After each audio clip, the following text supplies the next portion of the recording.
ಪ್ರದೇಶವನ್ನಾಗಿ ಮಾಡಲು ನಮ್ಮ ಒಂದು ಚಿಕ್ಕ ಕಾಯಕ. ಇಂದು ನಾವು ನಮ್ಮ ಶಾಲೆ ಮತ್ತು ಉಳ್ಳಾಲ ನಗರಸಭೆಯ ಸಹಭಾಗಿತ್ವದಲ್ಲಿ ಪ್ಲಾಸ್ಟಿಕ್ ಮುಕ್ತ ಒಂದು ವಾತಾವರಣವನ್ನು ನಿರ್ಮಿಸಲು ಮಕ್ಕಳ ಶೈಕ್ಷಣಿಕ ಸೈಕಲ್ ಜಾಥಾವನ್ನು ಏರ್ಪಡಿಸಿದ್ದೇವೆ. ಈ ಶೈಕ್ಷಣಿಕ ಜಾಥಾದಲ್ಲಿ ನಮ್ಮೊಂದಿಗೆ ಸಹಕಾರ ನೀಡಲು ನಮ್ಮೊಂದಿಗೆ ಇದ್ದಾರೆ ಉಳ್ಳಾಲ ನಗರಸಭೆಯ ಕಮಿಷನರ್ ಶ್ರೀಯುತ ರಾಯಪ್ಪ ಇವರು.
ಒಮ್ಮೆ ನಿಲ್ಲಿ ಯಾಕೆ ಸರ್ ಸರ್ ಸರ್ ಸರ್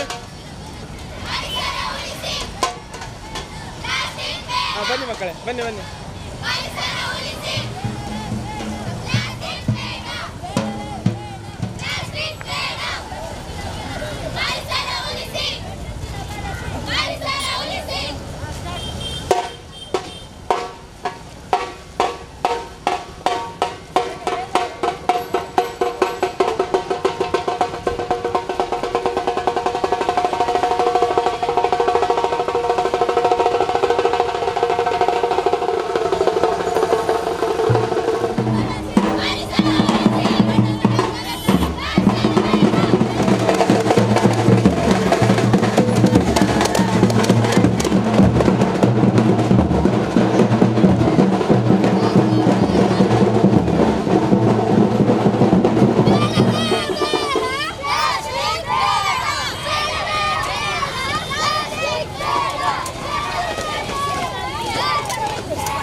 ನಮಗೆ ನೀಡು ನೀ ಅಭಯ.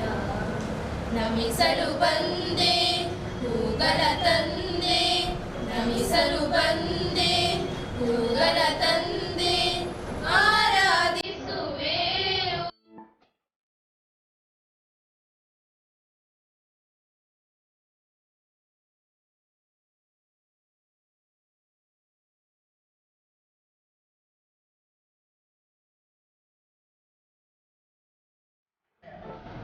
ಇವರ ಸಹಯೋಗದೊಂದಿಗೆ BM ಪ್ರೌಢಶಾಲೆಯಿಂದ ನಗರ ಪಂಚಾಯತ್ವರೆಗೆ ಬಹಳ ಅದ್ದೂರಿಯ ಸೈಕಲ್ ಜಾಥಾ ಕಾರ್ಯಕ್ರಮ ಇದೀಗ ನಡೆದು ಬಹಳ ಖುಷಿಯಿಂದ ನಾವು ಸಮಾರಂಭವನ್ನು ಮಾಡ್ತಾ ಇದ್ದೇವೆ. ಈ ಸಮಾರಂಭದಲ್ಲಿ ಅಧ್ಯಕ್ಷರನ್ನು ವಹಿಸಿಕೊಂಡಂತಹ ನಮ್ಮ ನಗರಸಭೆಯ ಕಮಿಷನರ್ ಶ್ರೀಯುತ ರಾಯಪ್ಪನವರಿಗೆ ನಾನು ತುಂಬ ಹೃದಯದಿಂದ ಸ್ವಾಗತಿಸ್ತಾ ಇದ್ದೇನೆ.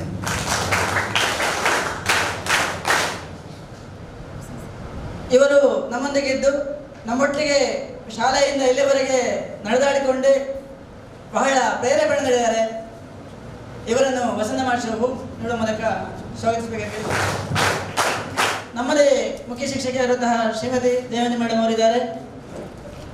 ಬಹಳ ಉತ್ಸಾಹದಾಯಕವಾಗಿ ನಮ್ಮೊಂದಿಗೆ ಸಹಕರಿಸಿದಂತಹ ಅವರಿಗೆ ಕೂಡ ನಾನು ತುಂಬ ಹೃದಯದಿಂದ ಸ್ವಾಗತಿಸ್ತಾ ಇದ್ದೇನೆ. ಅನಿತಾ ಟೀಚರ್ ಅವರಿಗೆ ಗುಲಾಬಿ ಹೂ ನೀಡುವ ಮೂಲಕ ಸ್ವಾಗತಿಸಬೇಕು ಕೇಳಿಕೊಳ್ತಾ ಇದ್ದೇನೆ. ಇರುವಂತಹ ಇನ್ನೂರು ಅತಿಥಿ ಕಿಶೋರ್ ಅತ್ತಾರ, ಇವರು ರೋಷನ್ ನಿಲಯದ ವಿಸ್ತರಣಾ ವಿಭಾಗದ ಮುಖ್ಯಸ್ಥರು. ಬಹಳ ಲವಲವಿಕೆಯಿಂದ ನಮ್ಮೊಂದಿಗಿದ್ದು ಕಾರ್ಯಕ್ರಮವನ್ನು ಯಶಸ್ವಿಗೊಳಿಸಲಿಕ್ಕೆ ತುಂಬ ಸಹಕಾರ ನೀಡಿದ್ದಾರೆ. ಇವರಿಗೆ ಕೂಡ ನಾನು ತುಂಬ ಹೃದಯದಿಂದ ಸ್ವಾಗತಿಸ್ತಾ ಇದ್ದೇನೆ. ಇವರಿಗೆ ಧನಲಕ್ಷ್ಮಿ ಟೀಚರ್ ಅವರು, ವೇದಿಕೆಯಲ್ಲಿರುವಂತಹ ಇನ್ನೂರವರು ನಮ್ಮವರೇ ಆದಂತಹ ವಾಸುದೇವರವರವರು ನಿವೃತ್ತ ಅಧ್ಯಾಪಕರು ಭಾರತ್ ಹೈಸ್ಕೂಲ್, ಹಾಗೆಯೇ ಸ್ವಚ್ಛತಾ ಕಾರ್ಯಕ್ರಮದಲ್ಲಿ ತೊಡಗಿಸಿಕೊಂಡವರು. ಇವರಿಗೆ ಕೂಡ ನಾನು ಇವತ್ತಿನ ದಿವಸ ಸ್ವಾಗತವನ್ನು ಬಯಸ್ತಾ ಇದ್ದೇನೆ. ಇವರಿಗೆ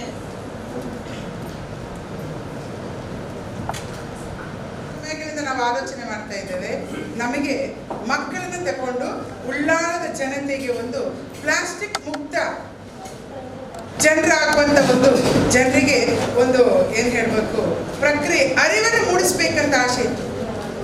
ಆದರೆ ಬಹಳಷ್ಟು ಸಾರಿ ಅದಕ್ಕೆ ಪ್ರಯತ್ನ ಪಟ್ಟರು ನಮಗೆ ಸಮಯ ಅದಕ್ಕೆ ಕೂಡಿ ಬಂದಿರಲಿಲ್ಲ. ಆದರೆ ಇತ್ತೀಚೆಗೆ ಹೊಸದಾಗಿ ಬಂದಂಥ ನಮ್ಮ ಕಮಿಷನರ್ ಆದಂತಹ ಸನ್ಮಾನ್ಯ ರಾಯಪ್ಪರವರು, ನಾನು ಮೊನ್ನೆ ಹ್ಯಾಂಡ್ಬಾಲ್ ಪಂದ್ಯಾಟ ಆಗುವಾಗ ನನ್ನ ಹತ್ರ ವಾಸ್ತವ್ ಸರ್ ಕೂತಿದ್ರು.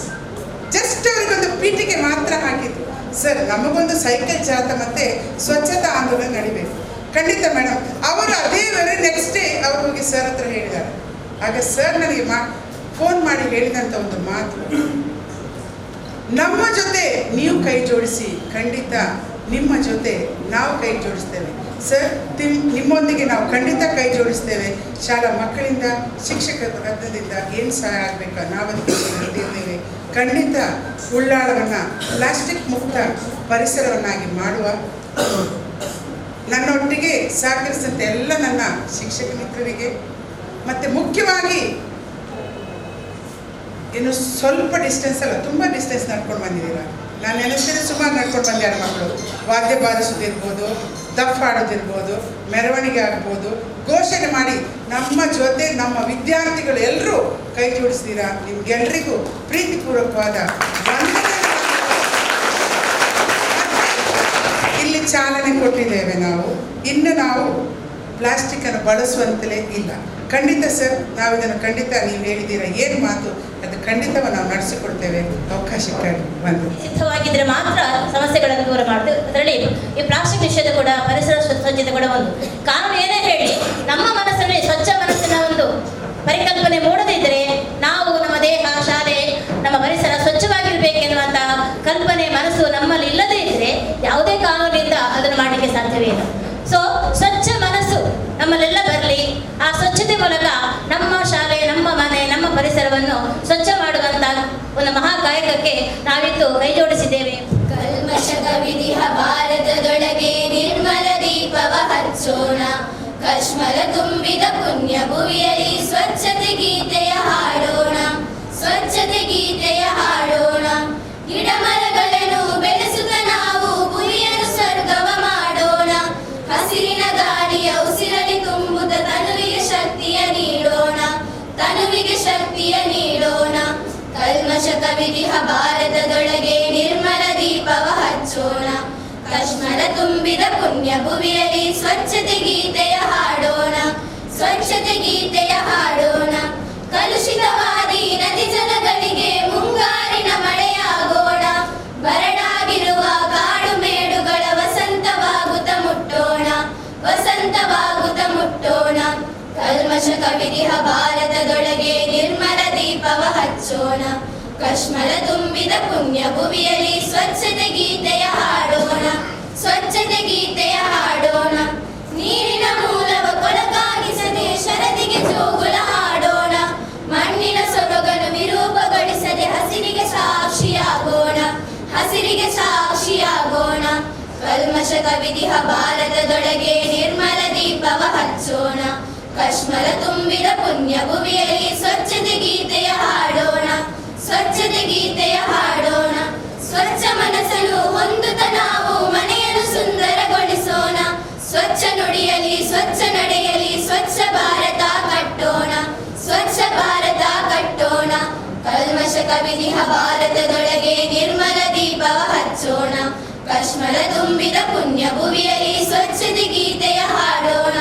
ಸ್ವಚ್ಛತೆ ಗೀತೆಯ ಹಾಡೋಣ. ವಿಶೇಷವಾಗಿ ನಾನು ಶಿವಮೊಗ್ಗ ಜಿಲ್ಲೆ ಒಂದು ಸಣ್ಣ ಗ್ರಾಮದಲ್ಲಿ ಹುಟ್ಟಿದ್ದೇನೆ. ಹುಟ್ಟು ನನ್ನ ವಿದ್ಯಾಭ್ಯಾಸವನ್ನು ಶಿವಮೊಗ್ಗ ಜಿಲ್ಲೆ DBS ಕಾಲೇಜಲ್ಲಿ ಮುಗಿಸಿದ ನಂತರ ನಾನು ಉಡುಪಿಗೆ ನೇಮಕಾತಿ ಆಯಿತು. 1991ರಲ್ಲಿ ನಾನು ಉಡುಪಿ ನಗರಸಭೆಗೆ ಬಂದೆ. ಅಂದಿನಿಂದ ಈ ತನಕ ನಾನು ದಕ್ಷಿಣ ಕನ್ನಡ ಉಡುಪಿ ಜಿಲ್ಲೆಯಲ್ಲಿ ಮಾತ್ರ ನನ್ನ ಸೇವೆಯನ್ನು ಆರಂಭಿಸಿದೆ. ನಾನು ಘಟ್ಟದಲ್ಲಿ ಹುಟ್ಟಿದ್ರು ಈ ದಕ್ಷಿಣ ಕನ್ನಡ ಜಿಲ್ಲೆಯ ಏನು ನಡೆ ನುಡಿ ಆಚಾರ ವಿಚಾರಗಳ ಸಂಸ್ಕೃತಿ ತಿನ್ನೋದರಿಂದ ಹಿಡಿದು ಹುಟ್ಟೋವರೆಗೂ ಧರಿಸೋವರೆಗೂ ದಕ್ಷಿಣ ಕನ್ನಡ ಜಿಲ್ಲೆಯನ್ನು ನೀರನ್ನು ಕುಡಿತಾ ಗಾಳಿಯನ್ನು ಕುಡಿತಾ ಇಲ್ಲೇ ವಾಸ್ತವ್ಯ ಇದ್ದೀನಿ. ಹಾಗಾಗಿ ಈ ಎರಡು ಜಿಲ್ಲೆಗಳಲ್ಲಿ ಪರಿಸರದ ಬಗ್ಗೆ ತುಂಬ ಮೂಡುಬಿದಿರೆ ಇರ್ಬೋದು, ಕಾರ್ಕಳ ಇರ್ಬೋದು, ಕಾಪು, ಕುಂದಾಪುರ, ನಾನು ಎಲ್ಲೆಲ್ಲಿ ಹೋದ ನಗರಗಳಲ್ಲಿ ಒಂದು ಜನರು ವಿರೋಧ ಮಾಡಿದರು, ಜನಪ್ರತಿನಿಧಿಗಳು ವಿರೋಧ ಮಾಡಿದರು. ಅವೆಲ್ಲವನ್ನು ವಿರೋಧ ಮಾಡಿ ಅವೆಲ್ಲವನ್ನು ಮೆಟ್ಟಿ ನಿಟ್ಟಿ ಅಂದರೆ ಹೇಗೆ ಬಿರುಗಾಳಿಗೆ ವಿರುದ್ಧವಾಗಿ ಕೆಲಸ ಮಾಡ್ತಾ ಜನರಿಂದ ಪ್ರಶಂಸೆ ಪಡೆದು ರಾಷ್ಟ್ರ ರಾಜ್ಯ ಮಟ್ಟದಲ್ಲಿ ನನಗೆ ಗೌರವ ಸಲ್ಲಿದೆ. ನಾನು ಹೆಮ್ಮೆ ಪಡೋದು ಯಾಕೆ ಗೊತ್ತುಂಟಾ? ಈ ಹುದ್ದೆಗಲ್ಲ, ನನ್ನ ಕರ್ತವ್ಯವೇ ದೇವರೆಂಬುದು ನಾನು ಬಯಸಿದ್ದೀನಿ. ನಾನು ಬೆಳಗ್ಗೆ ನೀವು ಯಾರು ನಂಬ್ತೀರ ಬಿಡ್ತೀರ ಗೊತ್ತಿಲ್ಲ, 4 ಗಂಟೆಗೆ ಹೇಳ್ತೀನಿ. 365 ದಿವಸ 4 ಗಂಟೆಗೆ ಹೇಳೋದು. ಬೆಳಗ್ಗೆ 5:15 ಮನೆ ಬಿಟ್ಟರೆ ಎಲ್ಲೇ ಇರಲಿ, ಬೆಳತಂಗಡಿಯಲ್ಲಿದ್ದಾಗ ಸಹ ಬೆಳಗ್ಗೆ 4 ಗಂಟೆಗೆ ಬಸ್ ಹತ್ತಾ ಇದ್ದೆ. ಬಸ್ಸಲ್ಲೇ ಪ್ರಯಾಣ ಮಾಡಿದೆ. ಸುಮಾರು 19 ವರ್ಷಗಳ ಕಾಲ ಬಸ್ಸಲ್ಲೇ ನಾನು ಪ್ರಯಾಣ ಮಾಡ್ತಾ ಇದ್ದೀನಿ. ಈಗಲೂ ಸಹ ಇಲ್ಲಿ ಮುಗಿದುಕೊಟ್ಟ ಮಂಗಳೂರಿಗೆ ಹೋಗ್ತೀನಿ. ಇನ್ನೂ ನಾನು ಬಂದು 15 ದಿವಸ ಆಯ್ತು ಇಲ್ಲಿಗಷ್ಟೇ. ಇನ್ನೂ ವ್ಯವಸ್ಥೆ ಆಗಲಿಲ್ಲ, ಮನೆಗೆ ಓಡಾಡ್ತಾ ಇದ್ದೀನಿ. ಮುಖ್ಯವಾಗಿ ಇಚ್ಛಾಶಕ್ತಿ ಬೇಕು. ಒಬ್ಬ ವ್ಯಕ್ತಿಗೆ ಇಚ್ಛಾಶಕ್ತಿ ಇದ್ದರೆ ಏನು ಬೇಕಾದರೂ ಮಾಡಿ ತೋರಿಸಬಹುದೆಂಬ ಅನುಭವ ಇದೆ. ನಾನೇನೋ ದೊಡ್ಡ ಕ್ವಾಲಿಫೈಡ್ ಅಲ್ಲ, ಇಂಜಿನಿಯರ್ ಕಲಿಯಿಲ್ಲ, ಕಂಪ್ಯೂಟರ್ ಯಾವುದು ಟೆಕ್ನಾಲಜಿಕಲ್. ನಾನು ಕನ್ನಡದಲ್ಲಿ BA ಓದಿದ್ದಷ್ಟೇ ನನಗೆ ಗೊತ್ತಿತ್ತು. ಆದರೆ ನನ್ನ ಕೆಲಸಗಳಲ್ಲಿ ಮಾಡುವಾಗ ಆ ದೇವರು ಜ್ಞಾನ ಕೊಟ್ಟ ನನಗೆ. ಒಂದು ಮಾಡುವಾಗ ಮಗ ಕಂಟಿನ್ಯೂ ಎಂಬುದಾಗಿ ದೇವರು ನನಗೆ ಮಾರ್ಗ ತೋರಿಸ್ತಾರೆ. ಯಾರು ನನಗೆ ಗೈಡ್ ಮಾಡಲಿಲ್ಲ, ಯಾರು ನನಗೆ ಅದನ್ನು ಈಗ ಮಾಡಿ ಹಾಗೆ ಮಾಡಿ ಎಂಬುದಾಗಿ ಹೇಳಿಲ್ಲ. ನಾನು ಪ್ರಾರಂಭ ಮಾಡಿದ ಅಷ್ಟೇ ನನ್ನ ದೇವರು ಒಂದೊಂದು ಐಡಿಯಾ ಕೊಡ್ತಾ ಹೋದರು. ಎಲ್ಲ ಸಕ್ಸಸ್ಫುಲ್ ಆಯಿತು. ನಾನು ಎಲ್ಲಿ ಕೈ ಹಾಕಿದೆ ಸಕ್ಸಸ್ಫುಲ್ ಆಯಿತು. ಯಾಕೆ ಗೊತ್ತಾ? ಇಚ್ಛಾಶಕ್ತಿ ಬೇಕಾದಕ್ಕೆ. ಇಚ್ಛಾಶಕ್ತಿ ಇಲ್ಲದರೆ ಏನು ಮಾಡಲಿಕ್ಕೆ ಆಗುವುದಿಲ್ಲ. ಈಗಾಗಲೇ ಮೇಡಮ್ ಹೇಳಿದ್ರು, ನಾನು ಈ ನಗರಗಳಲ್ಲಿ ಬೆಳೀತಿರುವ ನಗರಗಳ ತ್ಯಾಜ್ಯದಿಂದ ಅನೇಕ ನಗರಗಳಲ್ಲಿ ಇವತ್ತು ನಾನು ನೋಡಿದ್ದೀನಿ. ಇವತ್ತು ತ್ಯಾಜ್ಯ ಅದನ್ನು ಯಾಕೆ ವಿಲೇವಾರಿ ಮಾಡಲಿಕ್ಕೆ ಆಗ್ತಾ ಇಲ್ಲ ಎಂಬುದಾಗಿ ಹೇಳಿದರೆ, ಮೇನ್ ಸೋರ್ಸ್ ಸೆಗ್ರಿಗೇಷನ್ ಅಂದರೆ ಮನೆಯಲ್ಲೇ 2 ವಿಧವಾಗಿ ವಿಂಗಡಿಸಿದರೆ ಮಾತ್ರ ಅದನ್ನು ಡಿಸ್ಪೋಸಲ್ ಮಾಡಲಿಕ್ಕೆ ಅಥವಾ ಅದನ್ನು ಮರುಬಳಕೆ ಮಾಡಲಿಕ್ಕೆ ಆಗ್ತದೆ. ಮಿಕ್ಸ್ ಮಾಡಿದ್ರೆ ಯಾವುದೇ ಕಾರಣಕ್ಕೂ ಉಪಯೋಗ ಬರುವುದಿಲ್ಲ. ಅದಕ್ಕೆ ನಮ್ಮ ಮನೆಗಳಲ್ಲಿ ತ್ಯಾಜ್ಯ ವಸ್ತು ಎರಡು ರೀತಿ, ಹಸಿ ಕಸ, ಕನ್ನಡದಲ್ಲಿ ಒಣ ಕಸ. ನಮ್ಮ ಮನೆಯಲ್ಲಿ ಬರುವಂಥ ತ್ಯಾಜ್ಯಗಳು ಅಡಿಗೆ ಮನೆಯಿಂದ ಬರ್ತದೆ. ತರಕಾರಿ ಇರ್ಬೋದು, ನಾವು ಅಡಿಗೆ ಮಾಡುವಾಗ ತರಕಾರಿ ವೇಸ್ಟೇಜು, ಅನ್ನ ಉಳಿದಿದ್ದು, ಈ ಥರ ಎಲ್ಲ ಕೊಡುವಂಥ ವಸ್ತುಗಳನ್ನು ಹಸಿ ಕಸ ಎಂಬುದಾಗಿ ನಾವು ಹೇಳ್ತೀವಿ ಅಲ್ವಾ. ನಾವೇನು ಒಣ ಕಸ, ನಾವು ಬಿಸ್ಕೆಟ್ ಪಾಕೆಟ್ ಇರ್ಬೋದು, ಚಾಕ್ಲೇಟ್ ಪಾಕೆಟ್ ಇರ್ಬೋದು, ಐಸ್ ಕ್ರೀಮ್ ಕಪ್ ಇರ್ಬೋದು, ಅಥವಾ ಪ್ಲಾಸ್ಟಿಕ್ ಕವರ್ಗಳು ಎಲ್ಲವನ್ನ ಏನು ಮಾಡ್ತೀವಿ ನಾವು ಮಿಕ್ಸ್ ಮಾಡಿ ಹಾಕಿದರೆ ಅದು ಉಪಯೋಗ ಬರಲ್ಲ. ಅದು ಖಂಡಿತವಾಗಿಯೂ ಅದು ಒಂದು ಫ್ರೆಶ್ ತರಕಾರಿ ಇದ್ದರೆ ಅದು 12 ಗಂಟೆ ಕಾಲವರೆಗೂ ಫ್ರೆಶ್ ಆಗಿರ್ತದೆ. ನೀವು ನೋಡಿ, ಮದುವೆ ಮನೆಯಲ್ಲಿ ನೀವು ಅನ್ನ ಎಲ್ಲ ಉಳಿದ್ರೆ ನೋಡಿ, ಅದು ನಾಳೆ ಬೆಳಿಗ್ಗೆವರೆಗೆ ಏನಾಗಲ್ಲ, ಮಧ್ಯಾಹ್ನ ನಂತರ ವಾಸನೆ ಬರಲಿಕ್ಕೆ ಪ್ರಾರಂಭ ಆಗ್ತದೆ. 12ರಿಂದ 24 ಗಂಟೆಗಳವರೆಗೂ ಸ್ವಲ್ಪ ಕೊಳೆಯುತ್ತಾ ವಾಸನೆ ಬರ್ತದೆ. 24ರಿಂದ 40 ಗಂಟೆ ಒಳಗೆ ಕಂಪ್ಲೀಟ್ ಕೊಳೆತು ವಾಸನೆ ಬರ್ತದೆ. ಅನ್ನ ಇರ್ಬೋದು, ಯಾವುದೇ ಸಾಂಬಾರು ಇರ್ಬೋದು. 24ರಿಂದ 48 ಗಂಟೆ ಒಳಗೆ ಕೊಳಿತದೆ, ಕಂಪ್ಲೀಟಾಗಿ ಸ್ಮೆಲ್ ಬರ್ತದೆ ಹಸಿ ಕಸ. ಆ 48ರಿಂದ 72 ಗಂಟೆ ಒಳಗೆ ಸಣ್ಣ ಸಣ್ಣ ಹುಳ ಆಗ್ತದೆ, ವೈಟ್ ಹುಳ ಈಗೀಗ ಬರ್ತಾ ಇರ್ತದೆ. ನೀವು ನೋಡಬೇಕಾದ್ರೆ ಎಲ್ಲರೂ ಆದಾಗ ಆ ರೀತಿ ಈ ಹಸಿ ಕಸವನ್ನು 12 ಗಂಟೆಗಳಿಗೆ ಫ್ರೆಶ್ ಇದ್ದಾಗಲೇ ತೆಗೆದು ನಾವೇನು ಮಾಡಬೇಕು, ಈ ದೊಡ್ಡ ದೊಡ್ಡ ಮದುವೆ ಮಂಟಪದಲ್ಲಿ ಉಳಿದಾಗ ಹಸುಗಳಿಗೆ ಅದನ್ನು ಸಪ್ರೇಟ್ ಮಾಡಿ ಕೊಡ್ಬೋದು, ಪ್ರಾಣಿ ಪಕ್ಷಿಗಳಿಗೆ ಅದನ್ನು ಕೊಡ್ಬೋದು. ನೋಡಿ, ಅದು ಉಪಯೋಗ ಆಗ್ತದೆ. ನಾವು ವೇಸ್ಟೇಜ್ ಮಾಡಿ ಮುನ್ಸಿಪಾಲ್ಟಿ ಗಾಡಿಗೆ ಹಾಕ್ತೀವಿ ಅಲ್ವಾ. ಅಂತಂದು ಫ್ರೆಶಲ್ಲಿ ಕಲೆಕ್ಟ್ ಮಾಡಿಬಿಟ್ಟು 12 ಗಂಟೆಗಳಿಗೆ ಎಲ್ಲಾದರೂ ಪ್ರಾಣಿ ಗೋಶಾಲೆ ಅಥವಾ ಪ್ರಾಣಿ ಇರುವಂಥ ಒದಗಿಸಿದಂಥ ಆಹಾರ ಆಗ್ತದೆ. ನೋಡಿ, ನಾಯಿಗಳು ಅಲ್ಲಿ ಬಿದ್ದಂಥ ಕವರ್ಗಳು ನೆಕ್ಕಿ ಆ ಪ್ಲಾಸ್ಟಿಕ್ ಸಮೇತ ತಿಂತದೆ ಆಹಾರಕ್ಕಾಗಿ. ತಪ್ಪು ಅದರದಲ್ಲ, ತಪ್ಪು ನಮ್ಮದೇ. ಅದಕ್ಕೆ ಬೇಕಾದ ಆಹಾರಗಳನ್ನು ಪ್ಲಾಸ್ಟಿಕಲ್ಲಿ ಹಾಕಿ ನಾವು ಬಿಸಾಡ್ತೀವಲ್ಲ, ಅದು ವಾಸನೆಗೆ ಅದು ಬರ್ತದೆ. ನಾಯಿ ಇರ್ಬೋದು, ಪಕ್ಷಿ ಇರ್ಬೋದು, ಅಥವಾ ಪ್ರಾಣಿಗಳಿರ್ಬೋದು, ಅದು ದನಗಳು ತಿಂದು ಪ್ಲಾಸ್ಟಿಕ್ ಕರಗುವುದಿಲ್ಲ 1000 ವರ್ಷಗಳ ಕಾಲ. ದನಗಳನ್ನು ಹೊಟ್ಟೆ ನೋಡಿ ಇಷ್ಟು ದಪ್ಪ ಇರ್ತದೆ, ಗಬ್ಬೆ ತೆಡ್ಸಿದೆ. ದಪ್ಪಲ್ಲ, ಪ್ಲಾಸ್ಟಿಕ್ ಹೊಡೆಯಲ್ಲ. ಪ್ಲಾಸ್ಟಿಕ್ಕು ದೊಡ್ಡ ಕರಳಲ್ಲಿ ಹೋಗಿ ಅದು ಗಟ್ಟಿಯಾಗಿ ಇರ್ತದೆ, ಆದ್ದರಿಂದ ಅದನ್ನು ಕರುವುದಿಲ್ಲ, ಕೊನೆಗೆ ಅದು ಸತ್ತೋಗ್ತದೆ. ಈ ರೀತಿ ಪ್ರಾಣಿಗಳನ್ನು, ಪಕ್ಷಿಗಳನ್ನು ನಾವು ಪ್ಲಾಸ್ಟಿಕ್ಕಿಂದ ಕೊಲ್ತಾ ಇದ್ದೀವಿ. ಆದ್ದರಿಂದ ನಾವು ಹಸಿ ಕಸವನ್ನು ಬೇರೆ ಮಾಡಿದರೆ ಇವತ್ತು ಕಾಂಪೋಸ್ಟ್ ಆಗಿ ಪರಿವರ್ತನೆ ಮಾಡ್ಬೋದು. ನಮ್ಮ ಮನೆಯಲ್ಲಿ ಸಣ್ಣ ವಿಧದಲ್ಲಿ ಗೊಬ್ಬರವನ್ನು ಮಾಡುವುದು, ಎಲ್ಲರೂ ಮನೆಯಲ್ಲಿ ಮಾಡ್ಬೋದು. ಒಂದು ಸಣ್ಣ ಬಿನ್ನಲ್ಲಿ ಬಿನ್ ಕಾಂಪೋಸ್ಟು ಅಥವಾ ಪೈಪ್ ಅಂತ ನಿಮಗೆ ಕಷ್ಟ ಆಗ್ಬಿಡಿದೆ, ತರಲಿಕ್ಕೆ ಆಗ್ತದೆ, ಅದು ತರಬೇಕು, ಹಣ ಕೊಡಬೇಕು. ಆದರೆ ಬಿನ್ ನಮ್ಮಲ್ಲಿ ಪೇಂಟ್ ಬಾಕ್ಸ್ ಎಲ್ಲ ಬರ್ತದೆ. ಬಿನ್ ಕಾಂಪೋಸ್ಟ್ ನಮ್ಮಲ್ಲೇ ಕಾಂಪೋಸ್ಟ್ ಮಾಡ್ಬೋದು. ಅಥವಾ ನೆಲದಲ್ಲಿ 5 ಫೀಟ್ ಉದ್ದ, 2 ಫೀಟ್ ಆಳ, 2 ಫೀಟ್ ಅಗಲ, 1.5 ಫೀಟ್ ಆಳ ಮಾಡಿ ಮನೆಯಲ್ಲೇ ಒಂದು ನಮ್ಮ ಕೆಲಸನೇ ಮಾಡ್ಬೋದು. ಈ ರೀತಿ ಮಾಡೋದ್ರಿಂದ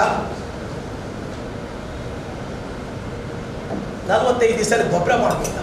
ನಾವು ಯಾವ ಅದನ್ನು ಮಾಡ್ತಾ ಇಲ್ಲ. ಯಾಕೆ ಹೇಳಿ, ನಮಗೆ ಯಾರಿಗೂ ಉರ್ಸೋತ್ತಿಲ್ಲ. ಇವತ್ತು ಯಾರಿಗೂ ಟೈಮ್ ಇಲ್ಲಪ್ಪ. ಬೆಳಿಗ್ಗೆ ಎದ್ದರೆ ಎಲ್ಲ ಹೋಟ್ಲಿಂದನೇ ಪಾರ್ಸಲ್ ಮಾಡ್ತಾರೆ. ಇಡ್ಲಿ ಸಾಂಬಾರು, ಮಕ್ಕಳಿಗಂತೂ ಗಂಡ ಹೆಂಡತಿ ಇಬ್ಬರು ಜಾಬಲ್ಲಿದ್ದರೆ ಹೇಳೋದೇ ಬೇಡ.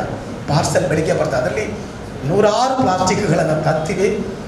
ಆ ಸಾಂಬಾರು ಸಮೇತ ಅದರಲ್ಲಿ ಹಾಕಿ ಎಲ್ಲೋ ರಸ್ತೆಯಲ್ಲಿ ಹೋಗುವ ಗಡಿಬಿಡಿಯಲ್ಲೋ ಅಥವಾ ಕಾಂಪೌಂಡ್ ಮೇಲೆ ಇಟ್ಟು ಹೋಗ್ತೀವಿ. ಕಾಗೆನೋ ನಾಯಿನೋ ಆಹಾರವ ಆರಿಸಿ ಬಂದು ಅದನ್ನು ತಿಂತದೆ, ಆ ಪ್ರಾಣಿಗಳು ಸಾಯ್ತದೆ. ಇವತ್ತು ನಾವು ಆ ರೀತಿ ಮಾಡ್ತಾ ಇದ್ದೀವಿ. ಅದನ್ನು ಮಕ್ಕಳು ಪ್ರತಿಯೊಬ್ಬರು ಇದನ್ನು ಸರಿಯಾಗಿ ಗಮನಿಸಬೇಕು. ನಿಮ್ಮ ಮನೆಗಳಲ್ಲಿ ಕಸವನ್ನು ಮೂಲದಲ್ಲೇ ಬೇರ್ಪಡಿಸಬೇಕು. ಇಸ್ ಮಾಡೆಲ್ ಆಗಬೇಕು. ನೀವೆಲ್ಲ ನೀವು ಮಾದರಿ ಆಗಬೇಕು. ಪ್ರತಿಯೊಂದು ಮಗು ಅವರವ್ರ ಮನೆಗಳಲ್ಲಿ ಇದನ್ನು ಅಳವಡಿಸಿದರೆ ಎಷ್ಟೋ ತ್ಯಾಜ್ಯ ಕಡಿಮೆ ಆಗ್ತದೆ, ಹೊರಗಡೆ ಬರೋದು. ಮನೆಯಲ್ಲಿ ಬರುವಂಥ ಹಸಿ ಕಸವನ್ನು ಮೂಲದಲ್ಲೇ ಹಸಿ ಕಸ ಬೇರೆ ಮಾಡಿ ನಮ್ಮಲ್ಲೇ ಕಾಂಪೋಸ್ಟ್ ಮಾಡ್ಬೋದು. ಗೊತ್ತುಂಟಾ? ತರಕಾರಿ ಇರ್ಬೋದು, ಅನ್ನ ಇರ್ಬೋದು, ಬಾಳೆಹಣ್ಣೆ ಸಿಪ್ಪೆ ಇರ್ಬೋದು, ನೀವು ಬಚ್ಚೆಕಾಯಿ ಚಿಪ್ಪೆ ಇರ್ಬೋದು, ಮೂಸಂಬಿ, ಇವೆಲ್ಲ ಕೊಳೆಯೋ ಪದಾರ್ಥಗಳೆಲ್ಲ ಕೊಳಿತದೆ. ಇದನ್ನೆಲ್ಲ ಪ್ರತ್ಯೇಕವಾಗಿ ನಾವು ಒಂದು ಬಕೆಟಲ್ಲೋ ಹಾಕಿ ಅದನ್ನು ಮನೆಯಲ್ಲಿ ಗೊಬ್ಬರ ಮಾಡ್ಬೋದು, ಅಥವಾ ಪಿನ್ ಕಾಂಪೋಸ್ಟ್ ಎಂಬುದಾಗಿ. ಹಾಗಾದರೆ ಒಣಕಸ ಏನು ಮಾಡಬೇಕು ಪ್ರಶ್ನೆ ಬರ್ಬೋದಲ್ವಾ? ಅದನ್ನು ಪ್ರತ್ಯೇಕವಾಗಿ ನೋಡಿ, ಹಾಲಿಂದು ಮೊಸರು ಪ್ಯಾಕೆಟ್ ಬರ್ತದೆ ಅಲ್ವಾ, ಕಟ್ ಮಾಡಿ ಹಾಲು ಹಾಕಿದ ಮೇಲೆ ತೊಳೆದು ಒಂದು ಪಿನ್ ಹಾಕಿಡಬೇಕು. ಅದು ಅಂಥದ್ದೆಲ್ಲ ಗುಡ್ ಕ್ವಾಲಿಟಿ, ಅದು ಮರುಬಳಕೆ ಮಾಡ್ತಾರೆ. Refuse, reuse, recycle. ನೋಡಿ, ರಿಫ್ಯೂಸ್ ಪ್ಲಾಸ್ಟಿಕ್ಕನ್ನೇ ಕೆಲವೊಂದೇ ರಿಫ್ಯೂಸ್ ಮಾಡಬೇಕು. ಯೂಸ್ ಆ್ಯಂಡ್ ಥ್ರೋ ಮಾಡ್ತೀವಲ್ಲ ಅಲ್ವಾ, ನಾವು ನೋಡಿ ಬಳಕೆ ತರ್ತೀವಿ ಕವರ್ಗಳೆಲ್ಲ, ಅದು ಮತ್ತೆ ಮರುಬಳಕೆ ಮಾಡಲಿಕ್ಕೆ ಬರಲ್ಲ. ಅದು ಕವರ್ಗಳು ಉಂಟಲ್ಲ ಮರುಬಳಕೆ ಮಾಡಲ್ಲ. ತೆಳುವು ಕವರ್ಗಳನ್ನ ತರಕಾರಿ ತರ್ತೀವಿ, ಅದರಲ್ಲಿ ಕಸ ಹಾಕಿ ಬಿಸಾಡ್ತೀವಿ. ಅಂಥದ್ದನ್ನು ರಿಫ್ಯೂಸ್ ಮಾಡಬೇಕು. ಉದಾಹರಣೆ ಹಾಲಿನ ಪ್ಯಾಕೆಟು, ಮೊಸರು ಪ್ಯಾಕೆಟು ರೀಯೂಸ್ ಆಗ್ತದೆ. ಕ್ಲೀನಾಗಿ ತೊಳೆದಿಟ್ಟು ಸಪ್ರೇಟಾಗಿ ಇಟ್ಟರೆ ಅದು ತಿಂಗಳುಗಟ್ಟಲೆ ಇಟ್ಟರೆ, ಒಂದು ಗೋಣೆಯಲ್ಲಿ ಪ್ರತ್ಯೇಕವಾಗಿಟ್ಟರೆ ಅದು ಮರುಬಳಕೆ ಆಗ್ತದೆ. ನೀವು ಅದಕ್ಕೆ ಕೆಜಿಗೆ 60 ರೂಪಾಯಿ. ಕಬ್ಬಿಣ ಇರ್ಬೋದು, ಪ್ಲಾಸ್ಟಿಕ್ ಇರ್ಬೋದು, ಪ್ಲಾಸ್ಟಿಕ್ ಬಕೆಟ್ ಇರ್ಬೋದು, ರಟ್ಟಿರ್ಬೋದು, ಕಾರ್ಡ್ಬೋರ್ಡ್ ಇರ್ಬೋದು, ಇದೆಲ್ಲ ಮರುಬಳಕೆ ವಸ್ತುಗಳು, ಯಾವುದು ವೇಸ್ಟ್ ಇಲ್ಲ. ಆದರೆ ಪ್ರತ್ಯೇಕವಾಗಿ ಸಂಗ್ರಹಿಸಿರ್ಬೇಕಾಗ್ತದೆ. ನೀವೆಲ್ಲ ಮಿಕ್ಸ್ ಮಾಡಿದ್ರೆ, ನಾನು ಹೇಳಿದ್ದಲ್ಲ, ಹಸಿ ಕಸ ಮಿಕ್ಸ್ ಮಾಡಿಕೊಟ್ರೆ 12 ಗಂಟೆ ದಾಟಿಬಿಟ್ರೆ ಸ್ಮೆಲ್ ಬರ್ತದೆ. ಕೊಳೆಯುವಂಥ ಪದಾರ್ಥ ಕೂಡಲೇ 12 ಗಂಟೆ ದಾಟಿಬಿಟ್ರೆ ಕೊಳೆಯಕ್ಕೆ ಪ್ರಾರಂಭವಾಗ್ತದೆ. 12ರಿಂದ 24 ಗಂಟೆ ಒಳಗೆ ಸ್ಮಾಲಾಗಿ ಸ್ಮೆಲ್ ಬರ್ತದೆ. 24ರಿಂದ 48 ಕಂಪ್ಲೀಟ್ ಕೊಳಿತದೆ, ವಾಸನೆ ಬರ್ತಾ ಇರ್ತದೆ. ನೋಡಿ, ಎಲ್ಲಾದರೂ ರಸ್ತೆ ಬದಲಿ ಹಾಕಿ ನಾವು ಈಗ ನಮ್ಮ ವಿದ್ಯಾರ್ಥಿಗಳು ಅಲ್ವಾ, ಇದ್ರೆ ಈಗಲ್ವಾ, ಖಂಡಿತ ನಾವೆಲ್ಲ ಮಾಡ್ತೀವಿ ಅಲ್ವಾ. 48ರಿಂದ 78 ಹುಳ ಆಗ್ತದೆ, ಅದರಲ್ಲಿ ಸಣ್ಣ ಸಣ್ಣ ವೈಟ್ ಹುಳ ಆಗಿ ಹೀಗೆ ಬರ್ತಾ ಇರ್ತದೆ ನೋಡಿ ಹೊರಗಡೆ. ಆದ್ದರಿಂದ ಹಸಿ ಕಸವನ್ನು ಫ್ರೆಶ್ ಇರುವಾಗಲೇ, ನಿಮ್ಮ ಮನೆಗಳದಲ್ಲ, ದೊಡ್ಡ ದೊಡ್ಡ ಹಾಲಲ್ಲಿ ಇರೋದನ್ನು ಗೋಶಾಲೆಗೆ ಅದನ್ನು ಮಾಡ್ಬೋದು. ಮನೆಗಳಲ್ಲಿ ಬೆಳಿಗ್ಗೆ ರಾತ್ರಿ ಇಟ್ಟಿದ್ದ ಬೆಳಿಗ್ಗೆನೆ ಮನೆಯಲ್ಲಿ ಕಂಪೋಸ್ಟ್ ಪಿಟ್ ಮಾಡಿಬಿಟ್ಟು ಅದಕ್ಕೆ ಸ್ವಲ್ಪ ಹಾಕಿಬಿಟ್ಟು ಸ್ವಲ್ಪ ತೆಳುವಾದ ಮಣ್ಣು ಹಾಕಿ ನೀರು ಹಾಕಿದ್ರೆ ಆಗಿದೆ. ಅಥವಾ ಸಗಣಿ ಇದ್ರೆ ಹಾಕ್ಬೋದು, ಸಗಣಿ ಇಲ್ಲದೆ ಬೇಡ ಹಾಗೆ ಹಾಕ್ಬೋದು. ಫುಲ್ ಆದಮೇಲೆ ಇನ್ನೊಂದು ಫಿಟ್ ತೆಗೆದು 45 ದಿವಸದಲ್ಲಿ ಗೊಬ್ಬರ ಆಗ್ತದೆ. ಈ ರೀತಿ ಪ್ರತಿಯೊಬ್ಬರ ಮನೆಯಲ್ಲಿ ಮಾಡಿದರೆ ಆಗ ಹಸಿ ಕಸ ವಾಸನೆ ಬರಲ್ಲ, ಹೊರಗಡೆ ಸಮಸ್ಯೆ ಇಲ್ಲ. ನಾವೇ ಅದನ್ನು ನಂತರ 45 ದಿವಸದ ಗಿಡಗಳು ಬೆಳೆಸ್ಬೋದು, ಹೂವಿನ ಗಿಡಕ್ಕೆ, ಅಥವಾ ಸಣ್ಣ ಸಣ್ಣ ತರಕಾರಿ ಮಾಡ್ಬೋದು. ಈ ರೀತಿ ಹಸಿ ಕಸ ವೆರಿ ಸಿಂಪಲ್, ಇದು ಮೂಲದಲ್ಲೇ ಬೇರ್ಪಡಿಸಬೇಕು. ಸೋರ್ಸ್ ಅಗ್ರಿಗೇಷನ್ ಎಂಬುದಾಗಿ ನಾವು ಹೇಳ್ತೀವಿ. ಅದನ್ನು ಸೋರ್ಸಲ್ಲೇ ಮನೆಯಲ್ಲೇ 2 ಬಕೆಟ್ ಇಡಬೇಕು, ಅಡಿಗೆ ಮನೆಯಲ್ಲಿ, ಒಣದೊಂದು ಹಸಿದೊಂದು. ಹೀಗೆ ಮಾಡಿದರೆ ಆ ಪ್ರಮಾಣ ಕಡಿಮೆ ಆಗ್ತದೆ. ಆಮೇಲೆ ಏನು ಮಾಡಬೇಕು, ಈ ಉದಾಹರಣೆ ನಮ್ಮ ಮನೆಯಲ್ಲಿ ಮದುವೆ ಇದ್ದಾಗ ಅಲ್ವಾ, ನಾವೇನು ಮಾಡಬೇಕು, ಕಸ ಕಡಿಮೆ ಮಾಡೋದ್ರೆ ಏನು ಐಡಿಯಾ ಮಾಡ್ಬೋದು ಹೇಳಿ? ಯಾರು ಹೇಳ್ತೀರಾ? ಟೀಚರ್ಸ್ ಹೇಳ್ಬೋದು, ಒಳ್ಳೆ ಉಪಯೋಗದ ಹೇಳ್ತೀನಿ ನೋಡಿ. ಯಾರು ಹೇಳ್ಬೋದಾ? ಮದುವೆ ಮನೆಗಳಲ್ಲಿ ಏನೆಲ್ಲ ಕಡಿಮೆ ಮಾಡ್ಬೋದು ಕಸ? ಇಲ್ಲ, ನಾನು ಹೇಳ್ತೀನಿ, ಕೊಳೆಯುವಂಥ ಪದಾರ್ಥಗಳು. ಉದಾಹರಣೆ ನಾವು ನೋಡು, ಈ ಪ್ಲಾಸ್ಟಿಕ್ ಪ್ರಮಾಣವನ್ನು ಕಡಿಮೆ ಮಾಡಬೇಕು. ಟೇಬಲ್ ಮೇಲೆ ಹಾಸುವಂಥ ಪ್ಲಾಸ್ಟಿಕನ್ನು ಯೂಸ್ ಮಾಡಬಾರ್ದು. ಪೇಪರ್ ಹಾಕಬೇಕು. ಬಾಳೆ ಎಲೆ ಅಥವಾ ಬಾಳೆ ಎಲೆ ಆದರೂ ಕಸ ಬರ್ತದೆ. ಸ್ಟೀಲ್ ತಟ್ಟೆ, ಮರುಬಳಕೆ ವಸ್ತುಗಳನ್ನು ಉಪಯೋಗ ಮಾಡಿದರೆ ವೇಸ್ಟೇಜ್ ಕಡಿಮೆ ಮಾಡ್ಬೋದು. ಲೋಟ, ಸ್ಟೀಲ್ ತಟ್ಟೆ ನಾವೇನು ಮಾಡ್ತೀವಿ ಅಂದರೆ, ದೊಡ್ಡ ದೊಡ್ಡ ಫಂಕ್ಷನ್ಗಳಿಗೆ ಎಲ್ಲ ಪ್ಲಾಸ್ಟಿಕ್ ಕಪ್ಗಳೇ ಕೊಡೋದು ಅಲ್ವಾ. Use and easy, very easy. ನಮಗೆಲ್ಲ ಈಸಿ ಬೇಕು, ಕಷ್ಟ ಬೇಡ. ಇದು ಲೋಟ ಆದರೆ ಪುನಃ ತೊಳಿಬೇಕು ಮಾರಾಯ ಅಲ್ವಾ. ಇದನ್ನು ಬಿಸಾಡ್ತೀವ ಮಕ್ಕಳಿಗೆ? ಬಿಸಾಡ್ತೀವ? ಇಲ್ಲ. ಇದು ಪುನಃ ತೊಳೆದು ಯೂಸ್ ಮಾಡ್ಬೋದು ಇದನ್ನು. ಪ್ಲಾಸ್ಟಿಕ್ ಆದರೆ ಒಂದೇ ಸತಿ ಕುಡಿಯೋದು ಬಿಸಾಡ ಅಲ್ವಾ. ಈಗೆಲ್ಲ ಕುಡ್ದಿದ್ರಿ ಕಪ್ಪಲ್ಲಿ, ಇದು ಪೇಪರ್ ಕಪ್ಪು ಅಲ್ವಾ, ಅದರಲ್ಲಿ ಮತ್ತೆ ಹಾಕ್ಲಿಕ್ಕೆ ಆಗ್ತದ? ಆಗುದಿಲ್ಲ. ಆ ರೀತಿ ಮರುಬಳಕೆ ಇಂಥ ವಸ್ತುಗಳನ್ನು, ಸ್ಟೀಲ್ ಲೋಟ, ಸ್ಟೀಲ್ ತಟ್ಟೆ ಉಪಯೋಗದಿಂದ ಕಸವನ್ನು ಆದಷ್ಟು ಕಡಿಮೆ ಮಾಡ್ಬೋದು. ಆಗ ನೋಡಿ, ಭೂಮಿ ಶೇಕಡ ಎಷ್ಟಿದೆ? ಭೂಮಿ ಭಾಗ 25ರಷ್ಟು 75 ಭಾಗ ನೀರಿದೆ ಅಲ್ವಾ. ನಾವು ಜನರೇಟ್ ಮಾಡ್ತಾ ಇದ್ದೀವಿ ಕಸ ಡೈಲಿ ಟನ್ಗಟ್ಟಲೆ. 7,000 ಶತಕೋಟಿ ಟನ್ನ ನಮ್ಮ ದೇಶದಲ್ಲಿ ಕಸ ಉತ್ಪತ್ತಿ ಆಗಿದೆ ಒಂದು ದಿನಕ್ಕೆ. ಎಷ್ಟು? 7,000 ಶತಕೋಟಿ ಟನ್ಗಳಲ್ಲಿ ಉತ್ಪತ್ತಿ ಆಗ್ತಾ ಇದೆ ಭಾರತದಲ್ಲಿ. ಹಾಗಾದ್ರೆ ಎಷ್ಟು ಭೂಮಿ ಬೇಕು ನಮಗೆ ಅಲ್ವಾ? ಜನರಿಗೆ ವಾಸ್ತಕ್ಕೆ ಭೂಮಿ ಇಲ್ಲ, ಕಸ ಹಾಕ್ಲಿಕ್ಕೆ ಅಷ್ಟು ಭೂಮಿಯನ್ನ ಯೂಸ್ ಮಾಡ್ತಾ ಇದ್ದೀವಿ. ಇವತ್ತು ನಗರಗಳಲ್ಲಿ, ಮಹಾನಗರಗಳಲ್ಲಿ, ಬೆಂಗಳೂರು ಇರ್ಬೋದು, ಡೆಲ್ಲಿ ಇರ್ಬೋದು, ಕಲ್ಕಟ್ಟ, ಮುಂಬೈಯಲ್ಲಿ ಭೂಮಿ ಸವಿತ ಎಕರೆಗಟ್ಟಲೆ ತ್ಯಾಜ್ಯದಿಂದ ತುಂಬಿದೆ. ಇವತ್ತು ಇನ್ನು ಬಿಟ್ಟರೆ ಇಡೀ ಪರಿಸರ ಭೂಮಿಯಲ್ಲಿ ಎಲ್ಲ ಕಸವೇ ಜಾಸ್ತಿ ಆಗ್ತದೆ, ಜನಸಂಖ್ಯೆ ಕಡಿಮೆ ಆಗ್ತದೆ. ಹಾಗಾದ್ರೆ ಏನು ಐಡಿಯಾ? ಕಸವನ್ನು ಮೂಲದಲ್ಲೇ ಬೇರ್ಪಡಿಸಿ ಹಸಿ ಕಸವನ್ನು ಮರುಬಳಕೆ ಉಪಯೋಗ ಮಾಡೋದು, ತ್ಯಾಜ್ಯ ವಸ್ತುಗಳನ್ನು ಆದಷ್ಟು ಮರುಬಳಕೆ ವಸ್ತುಗಳನ್ನು ಉಪಯೋಗ ಮಾಡಿ ಕಸವನ್ನು ಪ್ರಮಾಣ ಕಡಿಮೆ ಮಾಡುವಂಥ ಪ್ರಯತ್ನ ನಾವು ಮಾಡಿದರೆ ನಮ್ಮ ಭೂಮಿ ನಮ್ಗೆ ಉಳಿತದೆ. ಇಲ್ಲಿದ್ರೆ ಎಲ್ಲ ಮುಂದಿನ ದಿನದಲ್ಲಿ ಈ ಮಕ್ಕಳೆಲ್ಲ ಇನ್ನು ನೆಕ್ಸ್ಟ್ ಬರುವಂಥ ಪೀಳಿಗೆ ಮಾಸ್ಕ್ ಕಟ್ಕೊಂಡು ಓಡಾಡಬೇಕಾಗ್ತದೆ. ಶಾಲೆಗೆ ಬರೋದಾಗಲಿ, ಪೇಟೆಗೆ ಹೋಗೋದ್ರೆ ಮಾಸ್ಕ್ ಹಾಕೊಂಡು ಹೋಗ್ಬೇಕಾಗ್ತದೆ.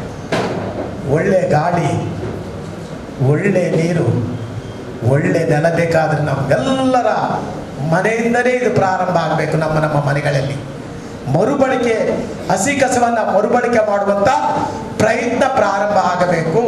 ನಾವೆಲ್ಲರೂ ನಮ್ಮ ಮನೆಯಲ್ಲಿ ಮಾಡಬೇಕು. ನಾಳೆಯಿಂದಾನೆ ಮಾಡ್ತೀರಾ ಮಕ್ಕಳ? ಅಮ್ಮನ ಹತ್ರ ಹೇಳಿ, ಅಪ್ಪನ ಹತ್ರ ನಾಳೆಯಿಂದಾನೆ ಮಾಡಲಿಕ್ಕೆ ಕೇಳಬೇಕು. ಇಲ್ಲಿದ್ದರೆ ಸಾಧ್ಯವೇ ಇಲ್ಲ. ಇಡೀ ಭೂಮಂಡಲವೇ ಕಸದಿಂದ ತುಂಬ ಹೋಗ್ತದೆ. ಆಗ ಅನೇಕ ಸಾಂಕ್ರಾಮಿಕ ರೋಗ ಬಂದು ನಾವೆಲ್ಲ ಏನ್ ಮಾಡಬೇಕಾಗ್ತದೆ? ಪ್ರಾಣ ತ್ಯಾಗ ಮಾಡಬೇಕಾಗ್ತದೆ, ಅಂದ್ರೆ ಪ್ರಾಣ ಕಳ್ಕೊಳ್ಬೇಕಾಗ್ತದೆ. ಹಾಗಾಗಿ ಪರಿಸರದ ಬಗ್ಗೆ ನಾವೆಲ್ಲರೂ ಈಗಲೇ ಎಚ್ಚೆತ್ತುಕೊಳ್ಳಬೇಕು. PM ಶಾಲೆ ಮಕ್ಕಳು ಪ್ರತಿಯೊಬ್ಬರ ಮನೆಯಲ್ಲಿ ಕಸ ವಿಂಗಡಣೆ ಆಗಬೇಕು, ಮರುಬಳಕೆ ಮಾಡಬೇಕು. ನಿಮ್ಮ ಮನೆಗಳಲ್ಲಿ ಕಾಂಪೋಸ್ಟ್ ಆಗಿ ಮಾಡಲಿಕ್ಕೆ ಪ್ರಯತ್ನ ಮಾಡಬೇಕು. ಹಾಗಿದ್ರೆ ಮಾತ್ರ ಈ ಒಂದು ಕಾರ್ಯಾಗಾರಕ್ಕೆ ಒಂದು ಅರ್ಥ ಬರ್ತದೆ. ಇಲ್ಲಿದ್ರೆ ಪ್ರಯೋಜನ ಇಲ್ಲ. ನಾನು ಸುಮ್ಮನೆ ಬೆಳಗ್ಗಿಂದ 10 ಗಂಟೆಯಿಂದ ಇಲ್ಲ ಯಾತದಲ್ಲಿ ಪ್ರಾರಂಭವಾಗಿ ಇಲ್ಲಿ ಒಂದು ಭಾಷೆ ಮಾಡಿದ್ರೆ ವೇಸ್ಟ್ ಆಗ್ತದೆ. ವೇಸ್ಟ್ ಆಗಬಾರ್ದು. ಅದಕ್ಕೆ ಇಚ್ಛಾಸಕ್ತಿ ಬೇಕು, ಒಳಗಿಂದ ಬರಬೇಕು. ಅವ್ರು ಹೇಳೋದಲ್ಲ, ನಾನು ಹೇಳೋದಲ್ಲ. ನಾನು ಹೇಳುವಾಗ ನೀವು ಕೇಳಬೇಡಿ, ನಿಮ್ಮ ಒಳಗಿಂದ ಬರಬೇಕು. ಅಯ್ಯೋ, ನಾನು ಪರಿಸರಕ್ಕೆ ಏನು ತ್ಯಾಗ ಮಾಡಿದ್ದೀನಿ, ಅಟ್ಲೀಸ್ಟ್ ಒಂದು 10% ಆದರೂ ಈ ಭೂಮಿಯಲ್ಲಿ ಹುಟ್ಟಿದ್ದಕ್ಕೆ ಭೂಮಿಗೆ ನಾವು ಏನಾದರೂ ತ್ಯಾಗ ಮಾಡಬೇಕಂತೆ. ನಮ್ಮ ಮಹಾನುಭಾವರು ದೇಶಕ್ಕಾಗಿ ಅನೇಕರು ಹೋರಾಟ ಮಾಡಿ ತ್ಯಾಗ ಮಾಡಿದಾರಲ್ವಾ? ನಮ್ಮ ಕೆಲಸ ಸಾಧ್ಯ ಇಲ್ಲ ಬಿಡಿ. ನಾವು ಆ ಕೆಲಸ ಮಾಡಲಿಕ್ಕೆ ನಮ್ಮ ಕೆಲಸ ಸಾಧ್ಯವೇ ಇಲ್ಲ ಅಲ್ವಾ? ಇಲ್ಲಿಂದ ಅಲ್ಲಿ ಹೋಗ್ಲಿಕ್ಕೆ ಆಗೋದಿಲ್ಲ. ನಮಗೆ ಪುರ್ಸೊತ್ತಿಲ್ಲ ಮಾಡ್ರೆ ಅಲ್ವಾ? ನಮಗೆ ಟೈಮೇ ಇಲ್ಲ. ಎಲ್ಲ ಕೆಮಿಕಲ್ ತಿಂತಾ ಇದೀವಿ ಅಂತ ಅಲ್ವಾ? ದಿವಸಕ್ಕೆ ಒಬ್ಬ ಮನುಷ್ಯ 53,000 ಪ್ಲಾಸ್ಟಿಕ್ ಕಣಗಳನ್ನು ತಿಂತಾ ಇದ್ದೀವಿ. ಹೇಗೆ ಅಲ್ವಾ?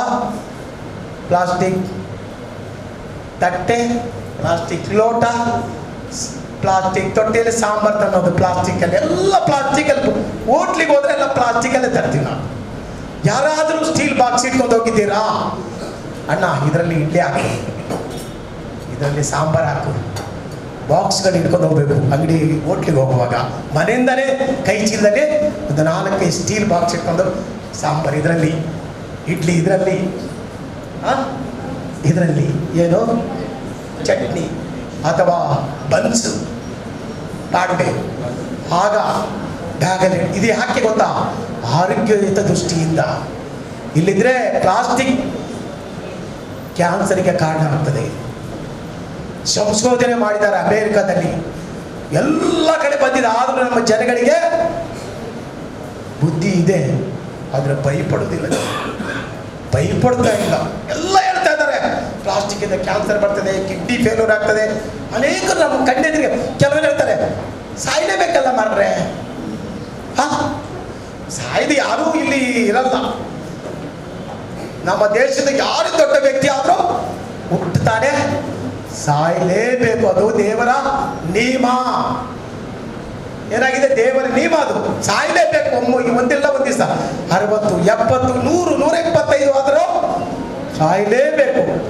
ಆದರೆ ಇಂಥ ನಾವೇ ಬಳಸಿ ಆ ಕ್ಯಾನ್ಸರ್ ಬಂದು ಅನೇಕ ಹಾಸ್ಪಿಟ್ಲಿಗೆ ಲಕ್ಷಗಟ್ಟಲೆ ಹಣ ಖರ್ಚು ಮಾಡಿ ಸಾಯೋದಕ್ಕಿಂತ ಆರೋಗ್ಯವಂತರಾಗಿ ಮಲಗಿದಲ್ಲೇ ಜೀವ ಹೋದ್ರೆ ಅದು ಭಾಗ್ಯ ಅಲ್ವಾ? ಹೇಳ್ತಲ್ಲ, ಅಯ್ಯೋ ಮಾರ್ರೆ ಮಲಗಿದ್ರು ಮಾರ್ರೆ, ಹೋಗ್ಬಿಟ್ರು ಮಾರ್ರೆ ಅಲ್ವಾ?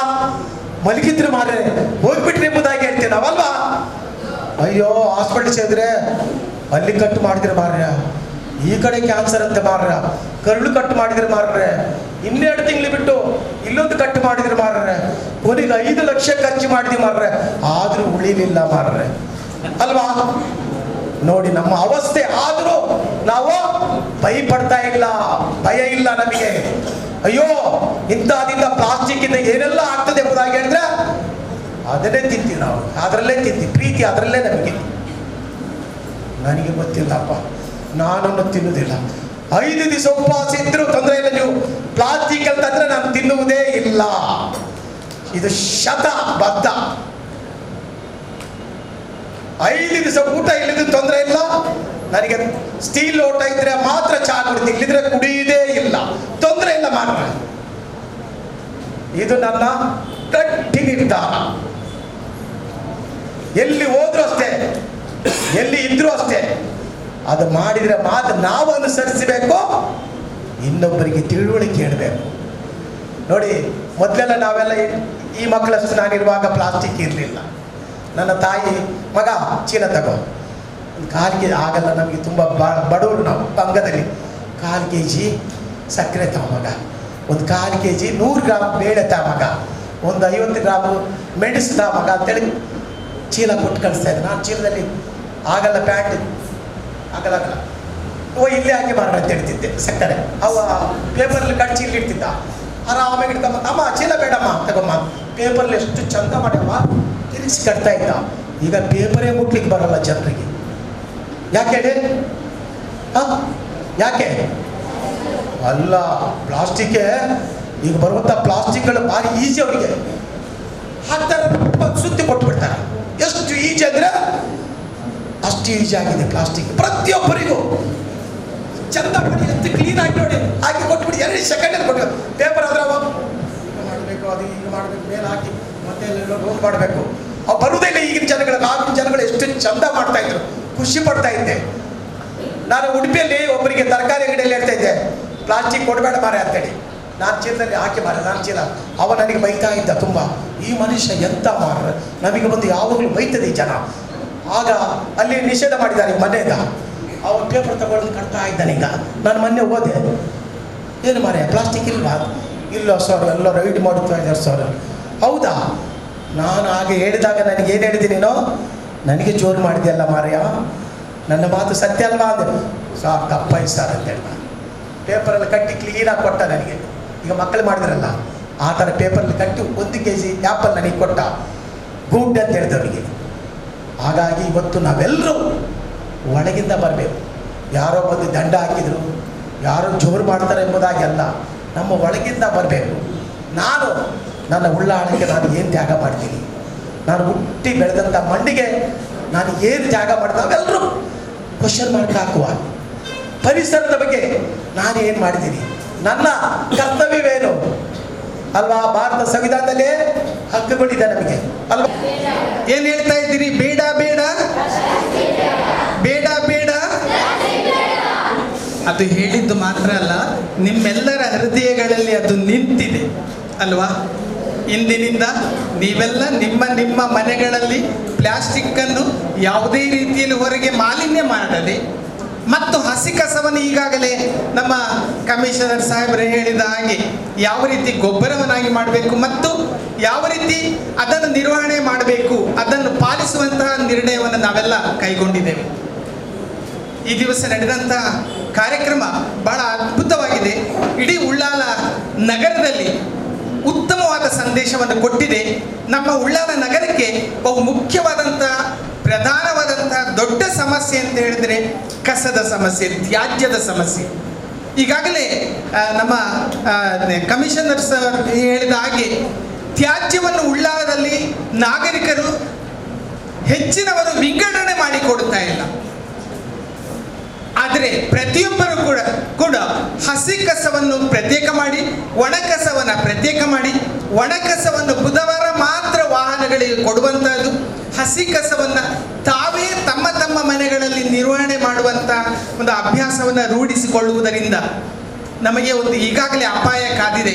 ಉಳ್ಳಾಲದಿಂದ ಪ್ರತಿ ದಿವಸ 17-18 ಟನ್ ಕಸ ಪಚ್ಚನಾಡಿಗೆ ಹೋಗ್ತಾ ಇದೆ.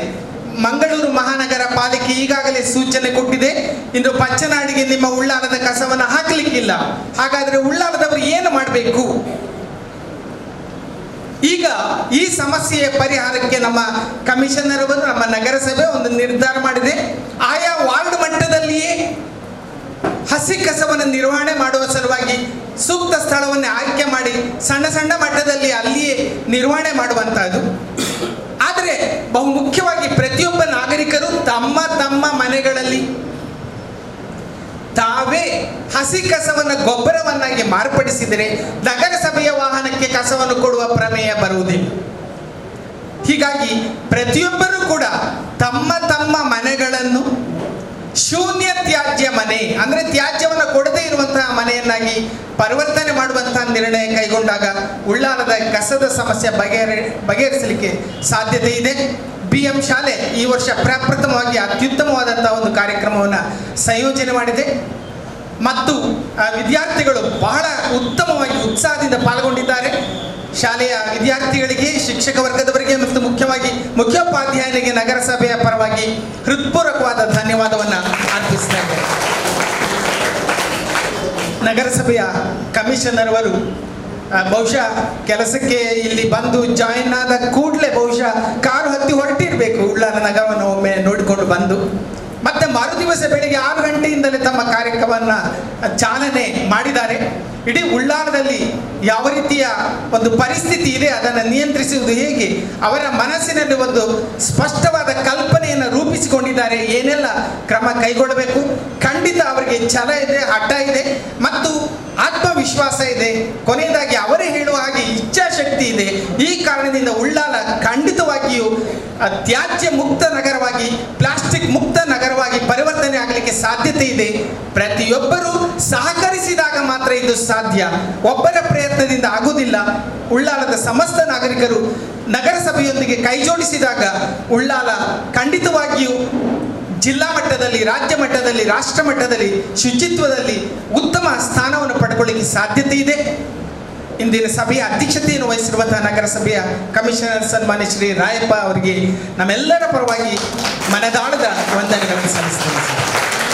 ಹಾಗೆಯೇ ಈ ಎಲ್ಲ ಕಾರ್ಯಕ್ರಮದ ಹಿಂದೆ ಒಂದು ಸ್ಪಷ್ಟವಾದ ನೀಲನಕ್ಷೆಯನ್ನು ತಯಾರಿಸಿ ಕಾರ್ಯಕ್ರಮ ಯಾವ ರೀತಿಯಲ್ಲಿ ಇರಬೇಕು ಎನ್ನುವುದರ ಬಗ್ಗೆ ಸೂಕ್ತವಾದ ಮಾರ್ಗದರ್ಶನವನ್ನು ನೀಡಿದ್ದಾರೆ ರೋಶನಿ ನಿಲಯದ ವಿಸ್ತರಣಾ ವಿಭಾಗದ ಮುಖ್ಯಸ್ಥರಾದಂಥ ಶ್ರೀಯುತ ನನ್ನ ಆತ್ಮೀಯರಾದಂಥ ಕಿಶೋರ್ ಸರ್ ಅವರು.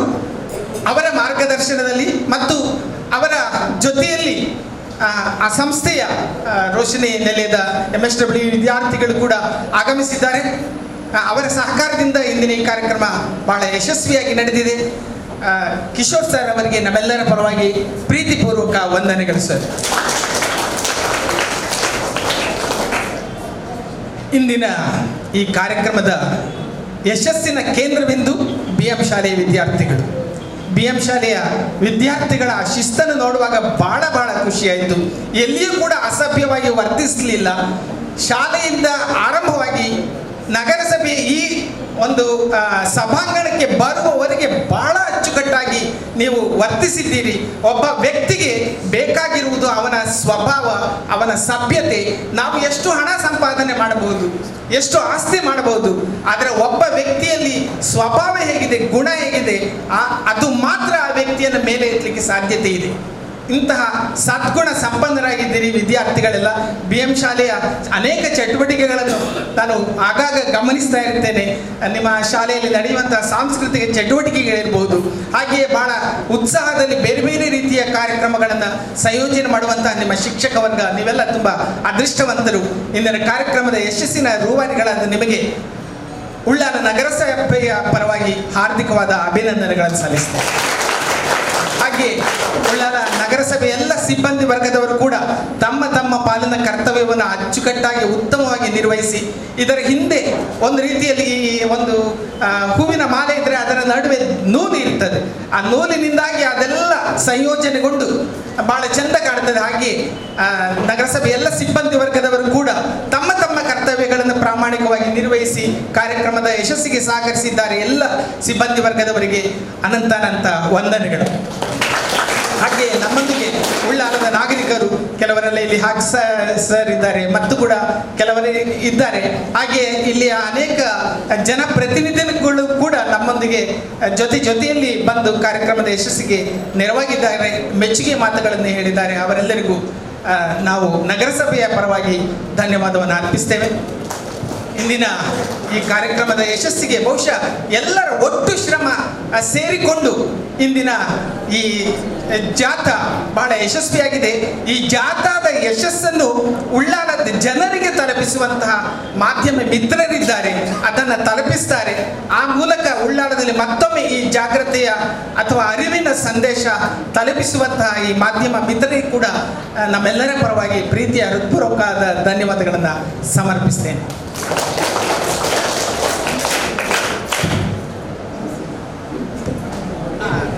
ಕಾರ್ಯಕ್ರಮವನ್ನು ಬಹಳ ಚಂದ ನಿರೂಪಣೆ ಮಾಡಿದ್ದಾರೆ ನಮ್ಮ BM ಶಾಲೆಯ ಕನ್ನಡ ಶಿಕ್ಷಕಿಯಾದಂತಹ ಮತ್ತು ಸಂಪನ್ಮೂಲ ವ್ಯಕ್ತಿಯಾದಂತಹ ಶ್ರೀಮತಿ ಉಷಾ ಮೇಡಮ್ ಅವರು, ಅವರಿಗೂ ಕೂಡ ನಮ್ಮೆಲ್ಲರ ಪರವಾಗಿ ಪ್ರೀತಿಯ ಧನ್ಯವಾದಗಳನ್ನು ಅರ್ಪಿಸ್ತೇನೆ. ಇಲ್ಲಿಗೆ ಕಾರ್ಯಕ್ರಮ ಸಮಾಪನೆಗೊಂಡಿದೆ. ನಮ್ಮ ಉದ್ದೇಶ ಸಾರ್ಥಕಗೊಂಡಿದೆ ಹಾಗೂ ನಮ್ಮ ನಿರೀಕ್ಷೆ ಏನಿದೆ ಆ ನಿರೀಕ್ಷೆಯನ್ನು ದಾಟಿದ ಯಶಸ್ಸನ್ನು ನಾವೆಲ್ಲ ಪಡೆದಿದ್ದೇವೆ. ಮುಂದಿನ ಕಾರ್ಯ ಯೋಜನೆಗಳನ್ನು ರೂಪಿಸುವ ಮೂಲಕ ಉಳ್ಳಾಲವನ್ನು ಒಂದು ಮಾದರಿ ಉಳ್ಳಾಲ ಮಾಡಲಿಕ್ಕಾಗಿ ಮುಖ್ಯವಾಗಿ ಮೊದಲು ನಾನು ಪ್ರತಿಯೊಬ್ಬ ವ್ಯಕ್ತಿ ಆಲೋಚನೆ ಮಾಡಬೇಕು, ಪ್ರತಿಯೊಬ್ಬ ವಿದ್ಯಾರ್ಥಿ ನಾನು ಶುಚಿತ್ವದಲ್ಲಿ ಮೊದಲ ಸ್ಥಾನದಲ್ಲಿ ಇರಬೇಕು. ನನ್ನ ಶುಚಿತ್ವ ಅಂತ ಹೇಳಿದರೆ ಕೇವಲ ನಾನು ನನ್ನ ಡ್ರೆಸ್ಸಲ್ಲಿ ನನ್ನ ಅಂದ ಚಂದದಲ್ಲಿ ಮಾತ್ರ ಅಲ್ಲ, ನನ್ನ ಅಂತರಂಗದಲ್ಲಿ ನಾನು ಶುಚಿಯಾಗಿರಬೇಕು. ಮತ್ತೊಬ್ಬರಿಂದ ಯಾವುದೇ ರೀತಿಯಲ್ಲಿ ನನಗೆ ದೂರ ಬರಬಾರದು. ಆ ರೀತಿಯಲ್ಲಿ ಆತ್ಮ ಶುಚಿತ್ವ ಅಂತ ಹೇಳ್ತೇವೆ. ನಂತರ ನಮ್ಮ ಮನೆಯನ್ನು ಶುಚಿಯಾಗಿ ಇಟ್ಕೊಳ್ಳುವಂಥದ್ದು. ಇಲ್ಲಿ ಸೇರಿರುವಂಥ ಸಾಧಾರಣ 180 ವಿದ್ಯಾರ್ಥಿಗಳು ನಿಮ್ಮೆಲ್ಲರ ಮನೆಗಳ ಶುಚಿತ್ವವನ್ನು ಕಾಯ್ದುಕೊಳ್ಬೇಕು, ನಿಮ್ಮ ಮನೆಯ ಸುತ್ತಮುತ್ತಲಿನ ಶುಚಿತ್ವ. ಆ ಮೂಲಕ ಉಳ್ಳಾಲ ನಗರದ ಶುಚಿತ್ವಕ್ಕೆ ನಾವೆಲ್ಲ ಹಾನಿ ಗೂಡಿ ಒಟ್ಟಾಗೋಣ.